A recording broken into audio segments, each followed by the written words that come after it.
আবারও বদলে গেল মা শ্যামসুন্দরীর মন্দিরের ঠিকানা। কিন্তু কেন? কেন মায়ের মূর্তি আবারও স্থানান্তর করা হলো? মা কি আবার স্বপ্নাদেশ দিল? কিছুদিন আগেই কলকাতা জীবন্তকালে মা শ্যামসুন্দরের বিগ্রহ প্রতিষ্ঠা করা হয়েছিল মুকুন্দপুর এলাকায় 1 কোটি টাকার বাড়িতে। আসলে মানিকতলায় মন্দির বন্ধ হওয়ার পর মায়ের পুজোও বন্ধ ছিল। তখন এক ভক্ত মায়ের স্বপ্নাদেশ পেয়ে নিজের বাড়িতেই মায়ের নিত্য পুজোর ব্যবস্থা করে দিয়েছিলেন।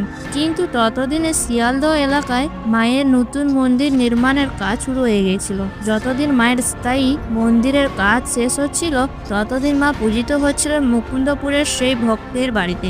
এখন মাকে তার স্থায়ী মন্দিরে নিয়ে আসা হয়েছে, আর এখন সকল ভক্তরা এখানে মায়ের দর্শন পাবেন।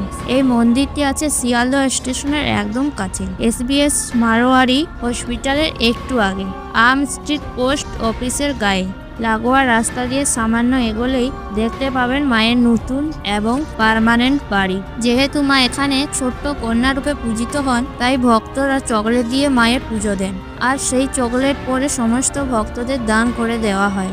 এমনকি মায়ের পাওয়া শাড়িগুলো একটা শুভ দিন দেখে সমস্ত ভক্তদের মধ্যে বিলিয়ে দেওয়া হয়। এছাড়া প্রত্যেক অমাবস্যায় ও শনিবার সমস্ত ভক্তদের বিনামূল্যে বসিয়ে ভোগ খাওয়ানো হয়।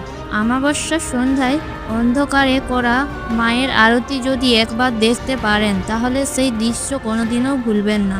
ওই সময় মায়ের মৃদু হাসিমাখা মুখ দেখলে মনে হয় মা যেন অন্ধকারের প্রদীপের আলোয় নিজের মুগ্ধতা প্রকাশ করেছে। তাহলে সুযোগ বুঝে মা শ্যামসুন্দরীর এই নতুন বাড়ি থেকে অবশ্যই ঘুরে আসবেন।